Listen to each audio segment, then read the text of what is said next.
Sorry गलती से 3 हो गया, 2 लगाना। भारत का क्षेत्रफल विश्व के क्षेत्रफल का आ गया 2.4%। जैसे उत्तर। जनसंख्या घनत्व की दृष्टि से राजस्थान निम्नलिखित में से किस श्रेणी में है? तो किस श्रेणी में है जनसंख्या घनत्व की दृष्टि से? बताओ, उच्च या मध्यम या निम्न? 3 नंबर उत्तर, 3 नंबर। तो इस तरीके से आप 3 नंबर उत्तर लगा करके भेज देंगे। 2011 की जनगणना के अनुसार जनघनत्व कितना है भारत में? 301, 328, 382, 392।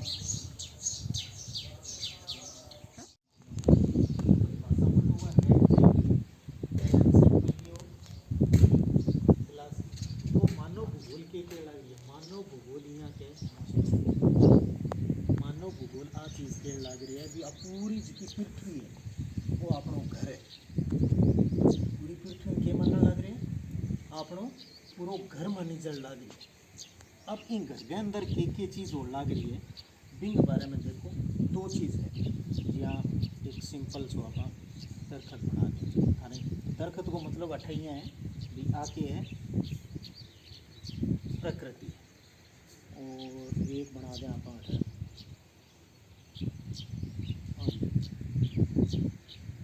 ओ मानव। अगर ओ मानव इन अनुसार चाल जे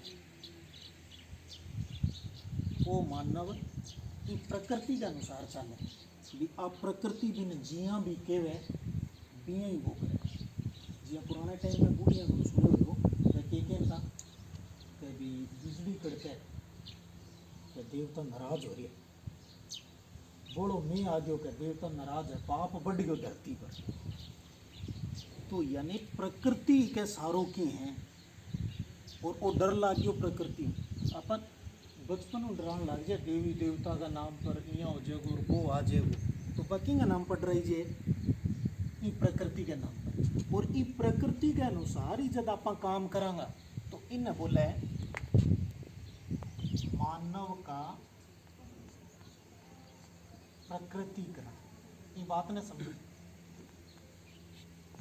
मानव का क्या हो रहा है प्रकृतिकरण मतलब कि मानव किंग अनुसार डर लाग रही है प्रकृति यानी नेचर जिया नेचर के लाग रही है बिया मानव है वो कर लाग रही है।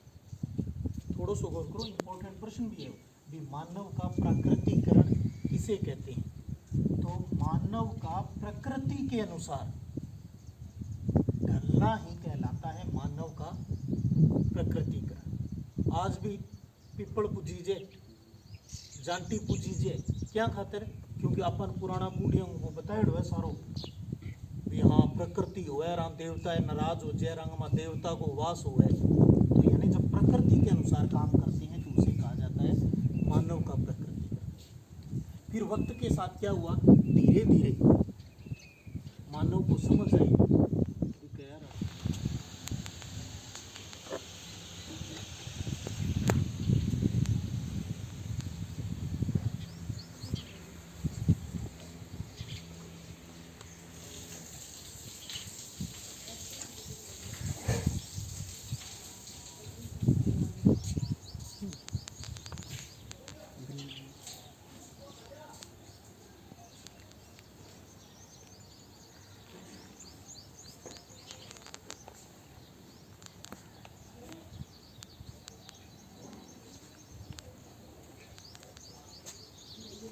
वो है मानव का प्रकृतिकरण और वो है प्रकृति का मानवीकरण।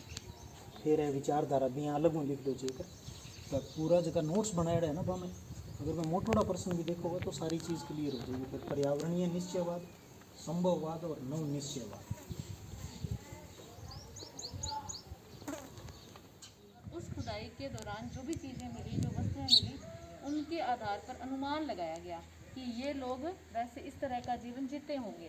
ठीक है, जैसे कि मान लो कालीबंगा का उदाहरण, कालीबंगा नाम सुना हुआ है, कहाँ पर है? कालीबंगा स्थल कहाँ पर है? हनुमानगढ़ जिले में। सुना नहीं है? सुना है ना, तो फिर बोले क्यों नहीं? हनुमानगढ़ जिले में है, और वहाँ पर खुदाई की गई, और खुदाई के दौरान जैसे वहाँ काले रंग की चूड़ियाँ मिली है, इसका मतलब चूड़ी मिली, इसका मतलब वो लोग किससे परिचित थे? काले रंग की चूड़ियाँ वहाँ की महिलाएं वो चूड़ियाँ पहना करती थी। यानी कि जो भी एक, ये तो एक उदाहरण हुआ, जैसे घोड़े की हड्डियाँ मिली है, लोथल से मिली है, सुरकोटड़ा से मिली है, तो यहाँ से जो खुदाई के दौरान जो चीज़ें मिली है उनके आधार पर ये अनुमान लगाया गया कि वो लोग उन वस्तुओं को जानते थे, उन चीज़ों से परिचित थे, क्योंकि और तो हमारे पास कोई किताब तो है ही नहीं, कोई लिखित साक्ष्य तो है ही नहीं, तो हम क्या करेंगे? जो खुदाई के दौरान जो चीज़ें मिली और उसको आधार बनाकर इतिहासकारों ने इतिहास लिखा, और उसके आधार पे हमें पता चलता है कि मनुष्य ने अपना जीवन कहाँ से शुरू किया। तो यहाँ हड़प्पा सभ्यता का अगर हम जिक्र करें तो यह शुरू होता है 2600 ईसा पूर्व से लेकर ये काल शुरू होता है 1900 ईसा पूर्व। ईसा पूर्व के बारे में कौन बताएगा कि ईसा पूर्व क्या होता है? इस पर हमने पहले चर्चा भी की थी, 11वीं क्लास में पढ़ा है, 10वीं क्लास में पढ़ा है। ईसा पूर्व क्या है सब कोई बताएगा? यानी ईसा के जन्म से पहले की घटनाएं। ठीक है, जैसे मान लीजिए यहाँ ईसा मसीह का जन्म मान लिया गया 0, आधार वर्ष 0 मान लिया गया, और इस 0 से जितने भी साल पहले की घटनाएं हैं वो सारी की सारी क्या कहलाएगी? ईसा पूर्व कहलाएगी। और उसके बाद ईसा के जन्म के बाद की जो घटनाएं हैं वो सारी कहलाती है ईसवी कहलाती है। और ये हमने चर्चा भी की, ये आपने अगर 11वीं क्लास और 10वीं क्लास का अगर आपको याद है तो इसको BC से करते हैं और इसको AD से संबोधित करते हैं, एनाटॉमी और बिफोर क्राइस्ट। और ये ईसा मसीह के जीवन को 0 मान लिया गया। ठीक है, तो ये घटना जो आती है हड़प्पा सभ्यता की, ये 2600 से लेकर 1900 ईसा पूर्व तक का काल है, जिसके अंदर कई जगहों की खोज की गई, एक नहीं कई स्थानों की। शुरू में पता कैसे चला कि भाई वो रेलवे लाइन जब बिछा रहे थे अंग्रेज आगे भारत में, उन्होंने विकास किया अपने भारत में। ठीक है, उन्होंने रेलवे लाइन थी नहीं, तो उन्होंने रेल का निर्माण करने के लिए पटरियाँ बिछाई, जमीन को खोदा, उनको ईंटें मिल गई। जब ईंटें मिल गई तो उन्होंने सोचा ये ईंटें क्या करते हैं, इसको काम में ले लेते हैं। उन्होंने ईंटों को काम में ले लिया, लेकिन बाद में जब उनको ये पता चला, इसमें एक नाम आता है अलेक्जेंडर कनिंघम का, कि वो एक भारतीय पुरातत्व विभाग था जो पुरानी चीज़ों की खोज करता था, जानकारी प्राप्त करके उनके आधार पर इतिहास लिखने का काम करते थे। तो अलेक्जेंडर कनिंघम